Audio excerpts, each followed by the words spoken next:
JEE 2024 student से बात चल रही है और एक काफ़ी कॉमन प्रॉब्लम जो स्टूडेंट्स के साथ रहती है क्लास 11th में वो ये रहती है कि they are studying but they are not getting marks, right. तो अभी आप 11th के एंड या 12th की स्टार्टिंग में भी कुछ लोग आगे होंगे, तो अच्छे से डिस्कशन करेंगे इस प्रॉब्लम का कि भाई कैसे आप ला सकते हो नंबर और आपकी जो स्टडी का लेवल है उससे कैसे आप अपने मार्क्स को मैच कर सकते हो। पूरा एंड तक देखिएगा, सारा कन्फ्यूजन क्लियर कर देंगे। एक छोटी सी अनाउंसमेंट 10 सेकंड लूंगा। हमारा JEE 2024 का जो कोर्स है उस पर रिपब्लिक डे सेल चल रही है अभी। तो आज 25 जनवरी हो गई है, कल यानी 26 is the last day to get this offer. इसके अंदर आपको मेरे से कोर्स का पूरा कवरेज मिलेगा। जो भी JEE के लिए चीज़ें चाहिए, आपकी प्रैक्टिस शीट से लेके टेस्ट सीट से लेके लेक्चर्स, सब कुछ इस कंटेंट इनसाइड दिस कोर्स। कुछ और आपको करने की जरूरत नहीं, केवल इसको कर लोगे तब भी तुम IIT पहुंच जाओगे, ठीक है। तो अगर आप अपनी कोचिंग से समझ नहीं पा रहे हैं, आपको चाहिए कि यार मेरे पास कोई ऑल्टरनेट मेथड होता, थोड़ा बेटर तरीका होता पढ़ने का, या आप सेल्फ स्टडी करते हैं, तो this is the thing for you. Link description में आपको मिल जाएगा। तो पता है 3-4 तरीके हैं, 3-4 रीजंस हैं वाई लोगों के नंबर उतने नहीं आते जितना वो पढ़ाई कर रहे हैं। सबसे पहला कारण जो होता है ना, वो ये होता है कि आपका study is not good enough. Not good enough, जो भी है नॉट गुड, ठीक है। इसका क्या अर्थ हुआ? तो देखिए, कई बच्चों को लगता है कि यार हमने तो पढ़ाई कर ली है, राइट, लेकिन उन्होंने एक्चुअली नहीं की होती है। क्योंकि हम जब JEE की प्रिपरेशन करने आते हैं ना क्लास 10th से 11th में, then we are coming to a very different kind of change. काफ़ी डिफरेंट इन्वायरमेंट हमें 11th में देखने को मिलता है, और 12th में तो और ज़्यादा आपको दिखेगा। अभी आप लोग 12th में जाओगे, आई थिंक कुछ बच्चे ऑलरेडी जा चुके हैं। आपको दिखेगा अलग से कि यार 10th में हम जो चीज़ें करते थे हम वो 11th 12th में नहीं कर पा रहे हैं, ठीक है। और कई लोग क्या करते हैं, मार्क्स का भी वही बेंचमार्क सेट कर लेते हैं कि अरे यार क्लास 10th में मेरी टॉप 10 में पोजीशन थी मेरी क्लास में, तो अभी टॉप 10 में पोजीशन मेरी अभी भी यहाँ पे है, तो यार मेरे तो नंबर अच्छे आने चाहिए। लेकिन आप एक चीज़ समझ में नहीं आपको आ रही है कि ये कॉम्पिटिशन कोई क्लासरूम लेवल पर या सिटी लेवल पर नहीं चल रहा है, ठीक है। This is a competition at the national level, okay. यहाँ पे मुंबई, दिल्ली, बेंगलोर, कोटा, सब जगह के, हैदराबाद, सब जगह के बच्चे एग्जाम देने वाले हैं और उन सब की मेरिट बनेगी। कई लोग क्या करते हैं यार, उनको लगता है कि ठीक है उनका जो भी स्मॉल टाउन का कोचिंग है, या इवन आप अच्छी जगह भी पढ़ते हो, ठीक है, मैं वैसा नहीं कह रहा हूँ, वहाँ पे भी अगर आपकी अच्छी स्टैंडिंग हो गई तो इसका ये मतलब नहीं है कि आपकी नेशनल लेवल पर स्टैंडिंग है। और जो हमारे मॉक टेस्ट बनते हैं ना, वो बनते हैं एक नेशनल लेवल को ध्यान में रखते हुए। इवन कोई लोकल कोचिंग भी होगा ना, वो JEE एडवांस का पेपर डाइल्यूट करके कोई नहीं देने वाला है आपको। अच्छे लेवल के क्वेश्चन आएंगे। तो आप अपनी क्लास में तो भले ही टॉप मार रहे हो, आपको लग रहा है कि यार हम तो बड़े इंटेलिजेंट हैं, लेकिन आपके नंबर नहीं आएंगे, क्योंकि भले ही आपकी क्लास में वो होता है ना अंधों में काना राजा वाली बात। तो आपको लग रहा है कि अरे यार मेरे सारे बैचमेट्स हैं तो मैंने अच्छी पढ़ाई कर रखी है, अरे यार सर जो सवाल दे रहे हैं मैं तो सारे कर पा रहा हूँ, अरे यार मैंने सारा होमवर्क किया है। लेकिन आपके नंबर में रिफ्लेक्ट नहीं होगा, बिकॉज आपकी प्रिपरेशन, आपकी स्टडीज गुड इनफ नहीं है, ठीक है। आपको नेशनल लेवल की कंपटीशन ये चल रही है, बच्चे कोटा में बैठ के क्या क्या करते हैं अभी आपको आइडिया भी नहीं है, ठीक है। जो बड़े शहरों के बच्चे होते हैं उनके पास बहुत सारे गाइडेंस भी होती है, बहुत चीज़ें होती हैं यार। मतलब आप सोचिए ना कि कोई कोई पेरेंट्स ऐसे होते हैं जो खुद IITians होते हैं, उनके किड्स को वो पहले से कोचिंग या पहले से बहुत तरह के आइडियाज़ उनको मिल जाते हैं। और भी बहुत चीज़ें होती हैं, मतलब आपको भी पता ही नहीं है कि क्या क्या चल रहा है दुनिया में, ठीक है। ज़्यादातर बच्चों की बात कर रहा हूँ जो लेट्स से स्पेशली जो बच्चे स्मॉल टाउन्स वगैरह से बिलोंग करते हैं, which is a very big part of the audience here. तो आपको एक बात समझनी पड़ेगी कि अगर आप नेशनल लेवल पर कम्पीट करना चाहते हो तो वहाँ पे एक थोड़ी बोड़ी पढ़ाई कर लेने से कुछ नहीं होगा, ठीक है। मार्क्स आपके तब आने चालू होंगे जब आप अपने आप को नेशनल लेवल पर प्लेस करके देखोगे। तो सबसे पहली बात मैं वही कह रहा हूँ कि आपको अपनी मीडियोक्रिटी को छोड़ना पड़ेगा और अपनी प्रिपरेशन को एक ट्रूली एडवांस लेवल पर लेके जाना पड़ेगा, ठीक है। आपको लग रहा है कि अरे यार मैंने तो मेरी क्लास पूरी अटेंड कर ली, अरे यार मैंने तो अपना होमवर्क सारा कर लिया, मैंने तो NCERT पढ़ ली, मैंने तो अपनी क्लास का ये मैं क्लास में टॉप मारता हूँ, उससे नंबर नहीं आएंगे। This is not good enough, ठीक है। आपको अपने आप को JEE एडवांस्ड के लेवल पर बेंचमार्क करना पड़ेगा। और इसके लिए एक बहुत ही अच्छा सॉल्यूशन मैं बताता हूँ अपने आप को, कि अपने आप को आपको चैलेंज करते रहना है हार्डर प्रॉब्लम्स के साथ, ठीक है। हार्डर प्रॉब्लम्स के साथ अपने आप को चैलेंज आपको करते रहना है कि यार आपसे लेट से X लेवल की प्रॉब्लम हो गई है, लेट से आपसे अपनी कोचिंग की शीट बन रही है, तो अब आप एक नेक्स्ट लेवल पर ग्रेजुएट हो, ठीक है। अब आप नेक्स्ट लेवल पर जाओ, आप उसी पर अटके मत रहो, ठीक है। जैसे आप में से कुछ लोग अगर जिम में कुछ करते होंगे तो आपको पता होगा कि हम एक ही वेट अगर बहुत बार उठाते हैं तो मसल्स ग्रो नहीं बंद हो जाती है। क्यों? क्योंकि ठीक है भाई हो गई ट्रेनिंग, अब उठ जाता है हमसे 15 kg का डंबल, अब 20 पे जाओ, या 17.5 पे जाओ, राइट। थोड़ा आपको ऊपर करना पड़ेगा, प्रोग्रेसिवली अपने आप को ओवरलोड करना पड़ेगा, तब जाके ही ग्रोथ होने वाली है आपकी।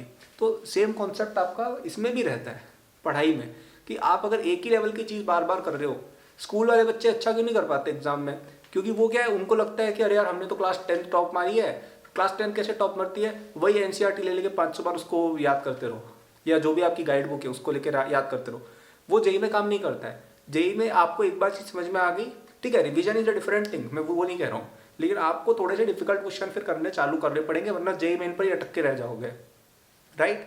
तो आप जैसे आपसे लट से कोचिंग की शीट हो रही है तो एचसी वर्मा ट्राई करो, एचसी वर्मा हो रही है इरोडोव ट्राई करो, इरोडोव हो रही है ओलंपियाड के क्वेश्चन ट्राई करो। यूजुअली इतना इनफ होता है और इतने पे बच्चे जा भी नहीं पाते, बट ज़्यादातर बच्चों की प्रॉब्लम यही होती है कि वो मीडियोक्रिटी पे सेटल हो जाते हैं कि भाई जितना हमसे हो रहा है उतना इनफ है। It is not enough. तुम्हें अभी नहीं पता है कि जो बच्चे फर्स्ट रैंक वगैरह लाते हैं या बहुत अच्छी परफॉर्मेंस देते हैं, वो एक अलग ही लीग में चल रहे होते हैं, उनका एक अलग ही चल रहा होता है। मैं आपको बताता हूँ, ऐसी ऐसी किताबें होती थी, मैं जेई में फर्स्ट रैंक लाया था, लेकिन ऐसी ऐसी किताबें मैं सॉल्व करता था जिनमें 10% क्वेश्चन मुझसे नहीं होते थे, ठीक है, 10% क्वेश्चन भी मैं नहीं कर पाता था। ऐसी ऐसी books I use to solve during my JEE preparation. अपने आप को इस लेवल पर मैंने चैलेंज किया हुआ था, ठीक है। और सब लोग जो किसी भी फील्ड में अच्छा करते हैं वो करते ही हैं। आपको क्या लगता है कि जो लोग लेट से बहुत ही हाई लेवल पर परफॉर्म करते हैं किसी भी फील्ड में, स्पोर्ट्स वगैरह हो गए, आपको क्या लगता है वो अपने लोकल अखाड़े के लोगों को थोड़ी चैलेंज करते हैं? वो अपने आप को देखते हैं यार कि भाई यूसेन बोल्ट क्या कर रहा है, कि भाई माइकल फेल्प्स क्या कर रहा है। वो आपको वैसे सोचना पड़ेगा कि आपके बैच के टॉपर को मत देखो, आपके बैच के टॉपर में कोई दम नहीं है, कुछ नहीं है। वो आप देखो कि जो नेशनल लेवल का खिलाड़ी है, ठीक है, वो बंदा क्या कर रहा है, कि भाई आपकी कोचिंग का जो ऑल इंडिया टॉपर है उसकी क्या स्ट्रेटजी है। आप ये देखो कि भाई प्रीवियस जो ऑल इंडिया रैंक 1 लाए हुए हैं उन लोगों सबके इंटरव्यूज छपे हुए नेट पर, तुमने कभी ढूंढने की कोशिश की है उनको? मैं जब छोटा था ना, मैं बता रहा हूँ, मैं खुद मैंने कम से कम, मेरे को हर साल का टॉपर याद है, और मैं हर बंदे का मैंने एकदम चीर फाड़ कर दी थी कि भाई यार ये 2011 का टॉपर है, इसने क्या पढ़ाई की थी, अच्छा ये 2015 का टॉपर है, इसने क्या किया था। सबकी, मैं पता है अखबार में आता था ना, मैं कटिंग काट काट के रखता था कि अच्छा यार इस आदमी ने ये वाली बुक सॉल्व की, अच्छा यार इस 2014 टॉपर ने ये वाली बुक सॉल्व की है। नेट पे मैं उनके इंटरव्यू ढूंढ के पढ़ता था, अच्छा यार ये वाले इन्होंने ये अलग किया। पूरा मैंने डेटाबेस बना रखा था कि अच्छा यार ये बंदा ये कर रहा है। मेरे बैच के अंदर, मैं तुम्हें बताता हूँ मेरे बैच की कहानी, मैं उदयपुर में पढ़ता था, मैं रेजोनेंस का उदयपुर जो था ना सेंटर, मैं वहाँ पढ़ता था, ठीक है। तो यहाँ पे ऐसा होता था, मेरी आती थी फर्स्ट रैंक, ठीक है, मेरे आते थे लगभग 80 to 90% आते थे टेस्ट में।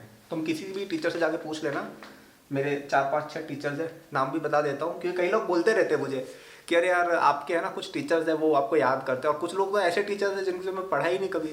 तो एक JMJ सर थे, एक USS सर थे, एक RNJ रवि रंजन सर थे, एक SOJ sir Somesh Jain sir थे, एक NTS नितिन सोहाने सर थे, और भी 3-4 टीचर्स थे, एक MK सर, KDPP सर, ऐसे मतलब टीचर्स थे। और जूनियर मतलब ठीक है, जूनियर डिवीजन के अलग टीचर्स थे, बट कुछ टीचर्स का मैंने बता रहा हूँ, किसी भी पूछ लेना।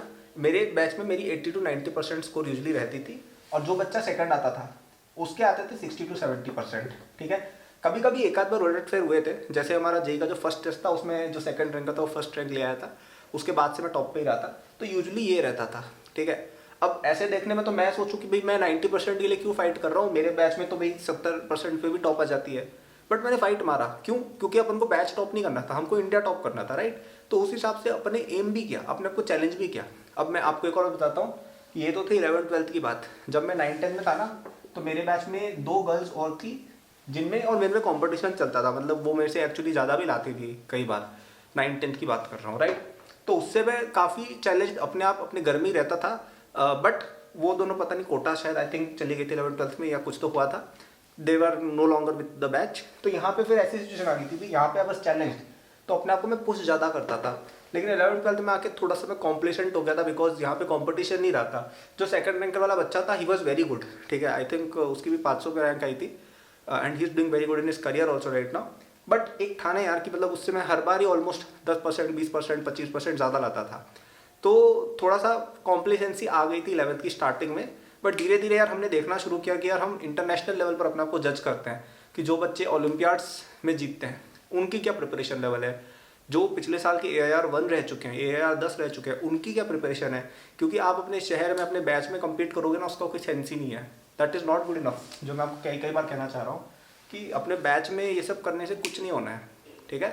तो you have to up your level, आपको अपनी एक्सपेक्टेशंस खुद से बढ़ानी पड़ेगी। हल्के फुल्के में सेटिस्फाई हो जाने वाले अगर तुम बंदे हो कि भाई ठीक है आधे क्वेश्चन होने लग गए, काम हो गया, ऐसे नहीं होता है।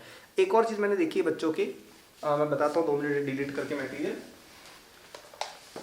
एक और चीज़ ना मैंने बच्चों की ये देखी है कि बच्चे क्या करते हैं कि वो जिस एनवायरनमेंट में प्रैक्टिस कर रहे हैं, ठीक है, जिस बेसिस पे वो समझ रहे हैं कि हमें चीज़ आ गई है, वो टेस्ट से मिलता जुलता भी नहीं है। जैसे कई बच्चे क्या करते हैं कि लेट से 10 क्वेश्चन की डीपीपी है, ठीक है, इसमें से चलो 3 क्वेश्चन तुमने कर लिए खुद से, बिल्कुल सही किए, 2 मिनट के अंदर कर लिए, खुद से किए, ठीक है। फिर क्या किया तुमने, बाकी 3 क्वेश्चन के लिए पीछे हिंट देख लिया, फिर तुम्हें याद है अच्छा यहाँ पे ये वाला फॉर्मूला लगा, फिर तुमने कर लिया, ठीक है। ये 3 क्वेश्चन तुमने फिर ऐसे किया, 4 क्वेश्चन और बच्चे भी, और ये 4 क्वेश्चन ऐसा हुआ कि तुमने 10 मिनट लगा के फिर किया, और तुम क्या बोल रहे हो, अरे यार मेरे से तो सारे क्वेश्चन हो गए, मेरे को तो 10/10 आता है। भाई नहीं आता है, तुम्हें 3/10 आता है। जो क्वेश्चन तुमने बिना किसी हेल्प के विद इन 2 to 3 मिनट्स किए, वही ही तुम्हारी जेई की असली प्रिपरेशन है। बाकी ऐसे हिंट देख के जेई एडवांस में कोई हिंट देने थोड़ी आने वाला है आपको, या फिर 10 मिनट में क्वेश्चन करोगे उससे थोड़ी क्वेश्चन बनने वाले हैं एडवांस में, राइट। सो आप अगर ये चीज़ करके खुद को कहते हो कि अरे हम तो बड़ा अच्छा पढ़ते हैं, उससे कुछ ना होता है, ठीक है। थोड़ा अपने आप को रियलिस्टिकली जज करो। मतलब मैं जब स्टूडेंट था ना, मैं अपने आप को मार्क्स जब देता था ना वाइल सॉल्विंग माई होमवर्क्स, तब मैं ऐसे ही मार्किंग करता था कि भाई अगर कोई क्वेश्चन मैंने लेट से डबल टाइम में किया या एक्स्ट्रा टाइम लिया या हिंट लिया, तो मैं उसमें अपने को आधे नंबर ही देता था। तो मैंने आपको कह रखा है, आपको याद हो कि जब आप कोई प्रैक्टिस कर रहे हो तो अपने आप को नंबर दिया करो कि भाई लेट से 10 क्वेश्चन है तो 30 मिनट का टाइमर लगाओ, और उसमें अपने आप को नंबर दिया करो कि यार मेरे को इतने नंबर मिले आज। उससे आपका दिमाग चलेगा कि यार कहाँ पे मैं टाइम की सेविंग कर सकता हूँ। टेस्ट वाला जो प्रेशर वाला फैक्टर होता है ना, वो फैक्टर इन होगा आपकी प्रिपरेशन में। वरना अपने आपको आप 10/10 लेके आओगे, फिर टेस्ट में 3 नंबर आएंगे, फिर आप वीडियो देखोगे कि भाई नंबर नहीं आ रहे, पढ़ाई तो मैं कर रहा हूँ। आप पढ़ाई नहीं कर रहे हो, ठीक है, आप अपने आप को बेवकूफ़ बना रहे हो और कुछ नहीं कर रहे हो, ठीक है। तो ये एक चीज़ आप ध्यान रख सकते हैं। दूसरा पॉइंट जो मैं कहना चाहूँगा, ठीक है, जो एक और कारण होता है कि बच्चों के नंबर उतने नहीं आते जितना वो सोच रहे हैं, वो ये रहता है कि यार आई थिंक कई बार अपने आप से एक्सपेक्टेशंस गलत रख लेते हैं, ठीक है, ये भी एक चीज़ होती है। तो देखिए एक चीज़ आपको समझनी पड़ेगी कि जेई का जो कंटेंट है ना, जेई एडवांस का, ये चीज़ बहुत इंपॉर्टेंट है।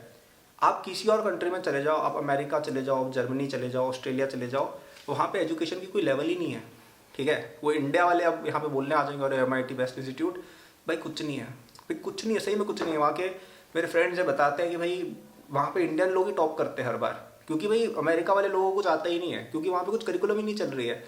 तो जैसे आपका जो NCERT का लेवल होता है ना, उतना भी नहीं होता है क्लास 12 का लेवल अमेरिका में। वहाँ पे कोई जेई जैसा एग्जाम नहीं होता है कि बच्चे इतना एक्स्ट्रा पढ़ रहे हो। तो ये जो आप चीज़ें पढ़ रहे हो ना यहाँ पे जेई के लिए, these are like the most, मतलब ये आपकी कॉलेज लेवल की चीज़ें हैं। मतलब आप अगर MIT स्टैनफोर्ड में जाओगे ना, वहाँ पे आप करोगे, बीटेक करोगे लेट से, तो वहाँ पे फर्स्ट सेकंड ईयर में जो चीज़ें पढ़ाई जाती है ना, वो आपको अभी पढ़ाई जा रही है 11th 12th में। अगर हम इंटरनेशनली बात करें तो ये चीज़ें आसान तो बिल्कुल भी नहीं है, ठीक है। अगर आप ऐसा सोच रहे हो कि मुझसे ये चीज़ें कवर नहीं हो रही हैं तो मैं बेवकूफ़ हूँ, ऐसा नहीं है। आप एक नॉर्मल पर्सन हो, you are not bad for not understanding this things. अगर आप समझ जाते हो that's a very good thing, लेकिन नहीं समझ में आ रहा है तो आई वुड अंडरस्टैंड, क्योंकि ये चीज़ें you are not suppose to मतलब क्लास 12th 11th के बच्चों को they are not suppose to solve all of these पता नहीं क्या क्या इंटीग्रेशन बाय पार्ट्स, ये वो, they are not suppose to do that. 11th 12th students are not suppose to solve books like Irodov, they are not suppose to do books like H.C. Verma और S T खालिडे, these are under graduate books. आप अगर देखेंगे ना, जैसे H.C. Verma की book के अंदर आप देखेंगे उसका प्रीफेस रीड करेंगे, या एस.टी. खालिडे का प्रीफेस रीड करेंगे, यू विल सी कि those are books which are built for undergraduate, they are not built for students और इन क्लास 11th 12th। तो ये चीज़ें हार्ड है, ठीक है, ऐसा नहीं है कि ये चीज़ें आसान है। तो अपने आप को एक तो ब्लेम मत दिया करो कि मुझे कोई चीज़ समझ में नहीं आ रही है, और दूसरा ये कि अपने आप से एक्सपेक्ट मत करो कि मुझे तो आज ही सब समझ में आ जाएगा, क्योंकि नहीं आता है। MIT स्टैनफोर्ड के ब्रिलियंट स्टूडेंट्स जो होते हैं ना, जिनको आप ब्रिलियंट समझते हो, वो लोग मेहनत करते हैं बहुत ज़्यादा, तब उनको ये चीज़ें समझ में आती है फर्स्ट सेकंड ईयर में, और तुम 11th 12th में चीज़ें पढ़ रहे हो। And this is why IITs are one of the top institutes in the world.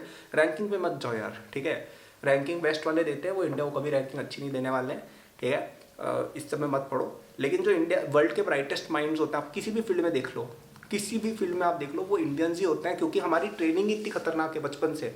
जो चीज़ें वो लोग कॉलेज में कर रहे हैं, हम 11th 12th में कर रहे हैं, ठीक है। तो पॉइंट मेरा ये था कि चीज़ें हार्ड है, अपने आप से एक्सपेक्टेशन मत रखो कि यार मैंने तो आज पढ़ा, मुझे कल समझ में आ जाएगा। चीज़ें धीरे धीरे समझ में आती हैं। मैंने भी जब चीज़ें पहली बार पढ़ी थी ना, कोई चीज़ समझ में एकदम से नहीं आती है, किसी को भी नहीं आती है। तुम कितने भी स्मार्ट हो, तुम कितना भी IQ रखते हो, नहीं आती है, ठीक है। Things take time. मैंने भी जैसे फॉर एग्जांपल फिजिक्स वगैरह तो मैंने पहले से पढ़ी हुई थी काफ़ी ज़्यादा 9th-10th में, तो तब मुझे, जब मैंने 9th-10th में पढ़ी थी ना, तब मुझे बहुत डिफिकल्टी हुई थी समझने में। फिर 11th-12th में आसान हो गया कि पढ़ी हुई थी। अब जैसे ऑर्गेनिक है या मैथ्स है, ये मैंने नहीं पढ़ी थी पहले कभी ज़्यादा, तो 11th-12th में जब पढ़ी तो चीज़ें समझ में नहीं आती थी, एक्स्ट्रा टाइम देना पड़ता था, राइट। एंड फिर भी नहीं होती थी, धीरे धीरे ही चीज़ें होती थी। तो आप ऐसा एक्सपेक्ट मत करो कि मुझसे अभी हो जाएगा। आप अगर पढ़ाई करते हो, नंबर नहीं आ रहे, थोड़ा बहुत तो वाजिब भी है वो, ठीक है। पहला तो मैंने बोला कि पढ़ाई नहीं कर रहे हो, कि भाई बस ऐसे ही क्लास में बैठ के आ गए, नोट्स बना के आ गए और तुम्हें सच में पता ही नहीं कुछ। मैंने 2 सवाल उठा के पूछ लिया कि भाई बताओ क्या, कौन सा माइनस एम इफेक्ट कहाँ पे शो हो रहा है, तुम्हें पता ही नहीं।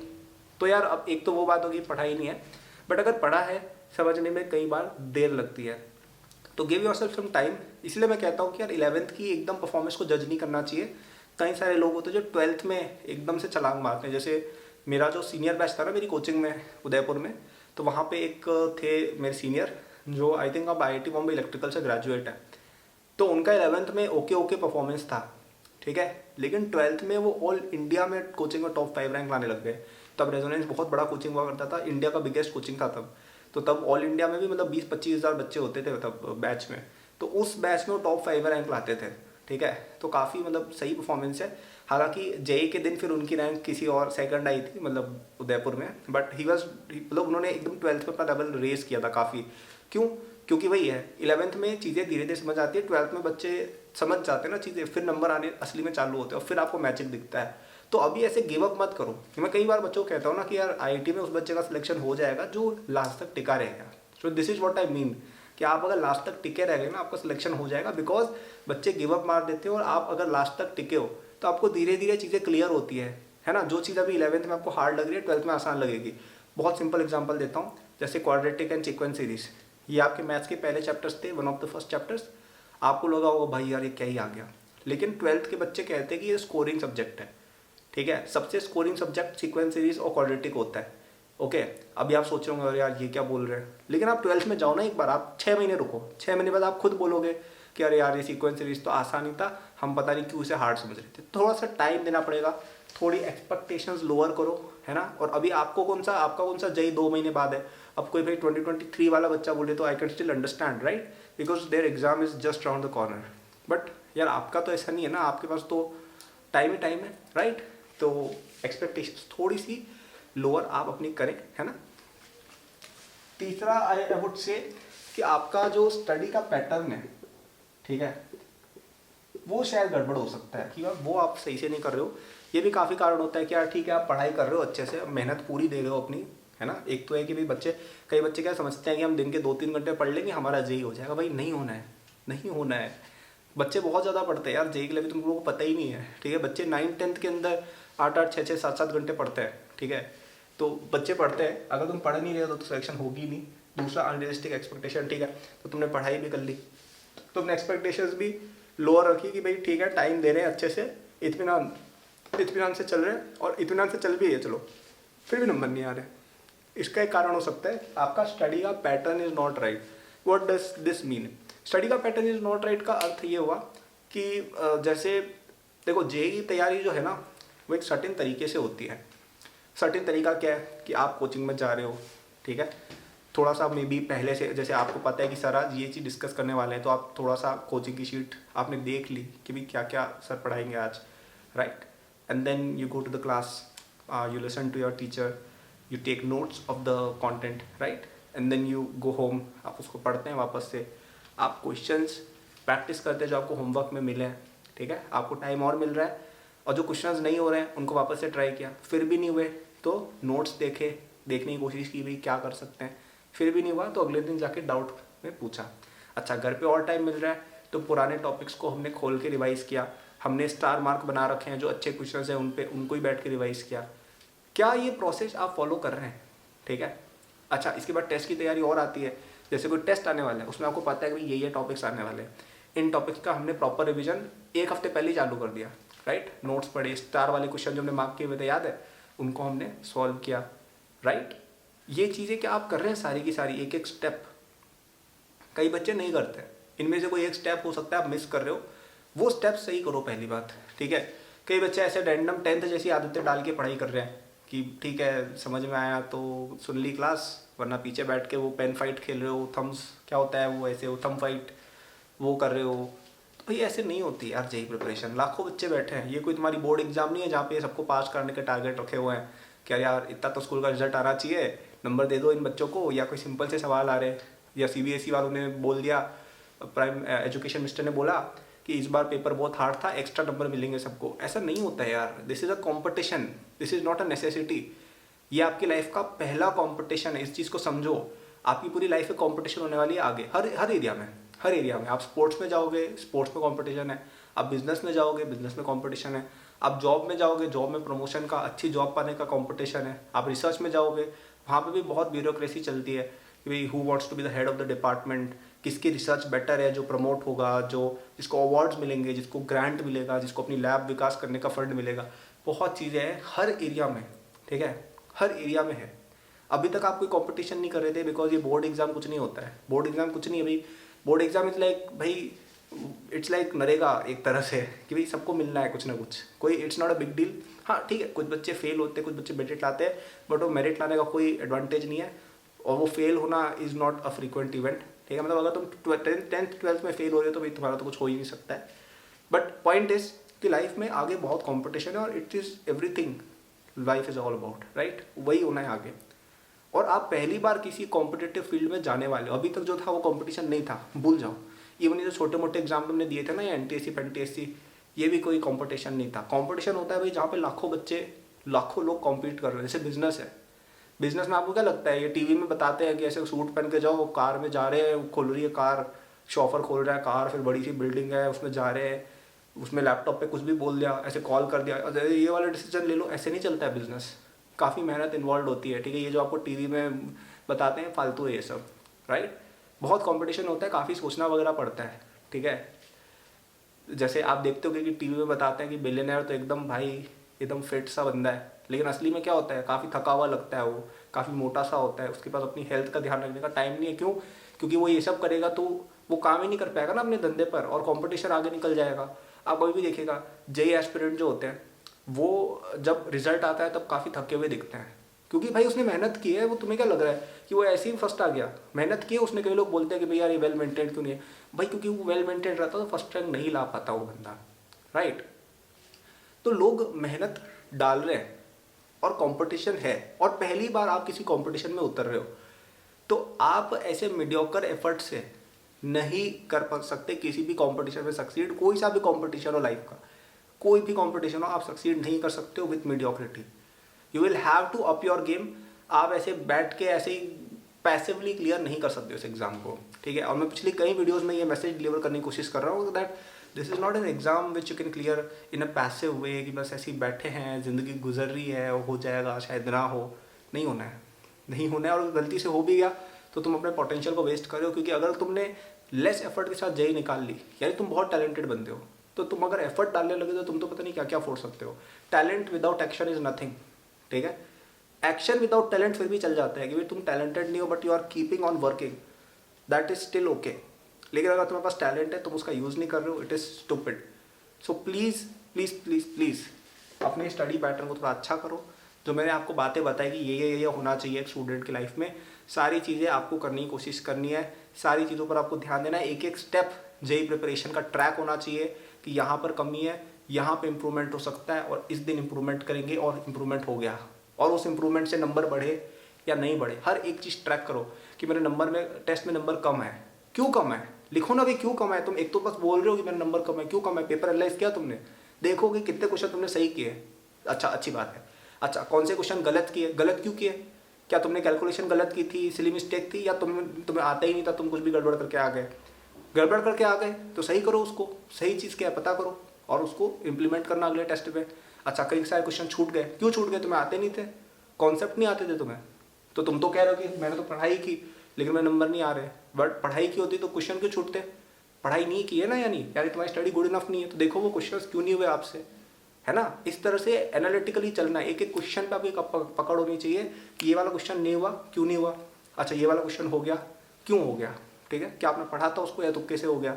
तो एक एक क्वेश्चन का, एक एक क्षण का ट्रैक होना चाहिए, तब प्रिपरेशन होती है। और ये हर चीज़ में, बिजनेस में भी हर चीज़ ट्रैक होती है, ठीक है, कि भाई इतने लोग हायर करने हैं, इनसे सेल्स वाले इतनी कॉल्स करेंगे तो इतना माल बिकेगा, बहुत सारी चीज़ें।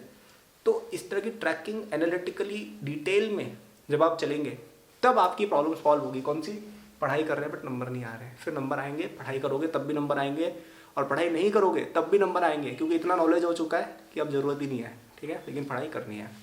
चलो यार, ये बातें थी।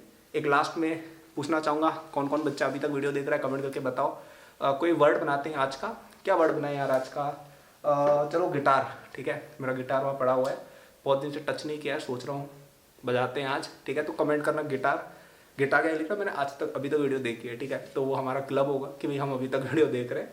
और अगर आपको हेल्प चाहिए अपनी जेईई प्रिपरेशन के लिए तो हमारे जेईई 2024 कोर्स में आप आ सकते हो। अगर तुम्हें वीडियो पसंद आ रही है, अभी तक देख रहे हो, तो तुम्हें ये कोर्स तो इतना मज़ा आ जाएगा, क्योंकि यहाँ पे तुम पढ़ रहे होगे, पढ़ाई होगी यहाँ पे प्रॉपर एकदम, ठीक है। टेस्ट सीरीज, DPPs, लेक्चर, सब कुछ है, सब कुछ मैंने बनाया है खुद से। तो एक एक चीज़ जो मुझे लगता है कि यार ये होनी चाहिए बच्चे की लाइफ में प्रिपरेशन में, सब डाला है, सब चीज़ों का कंप्लीट सोल्यूशन मिलेगा आपको, डाउट वगैरह की भी प्रॉब्लम इसलिए नहीं आएगी। और अभी डिस्काउंट है कल तक, ठीक है। फिर आपके पास, आपको ज़्यादा पैसे है लाइफ में देना यार, परसों खरीदना, मेरे तो और बढ़िया, परसों नहीं, डे आफ्टर परसों खरीदना, नहीं परसों खरीदना, ठीक है। अगर तुम्हारे पास पैसे ज़्यादा है परसों खरीदना, मेरे को भी थोड़े ज़्यादा पैसे देना, मैं भी खुश हूँगा यार। और अगर पैसे बचाने हैं तो आप कल तक ले सकते हैं, डिस्क्रिप्शन में लिंक मिल जाएगा। कंप्लीट सॉल्यूशन है जेईई का, and at a very good price as well. मज़ा आएगा तुम्हें, इतना मैं कह सकता हूँ। तुम्हें लगेगा कि यार अच्छी जगह पैसे इन्वेस्ट किए, फ़ायदा हुआ है, ठीक है। तो होप ये वीडियो पसंद आई हो। 3 बातें बोली, पहला कि आपकी पढ़ाई शायद गुड इनफ नहीं है, आप जितना सोच रहे हो उतना आप पढ़ नहीं रहे हो, आपको बस लग रहा है कि आपने पढ़ाई की है, आपने सच में डिटेल में डेप्थ में जाके पढ़ाई नहीं की है।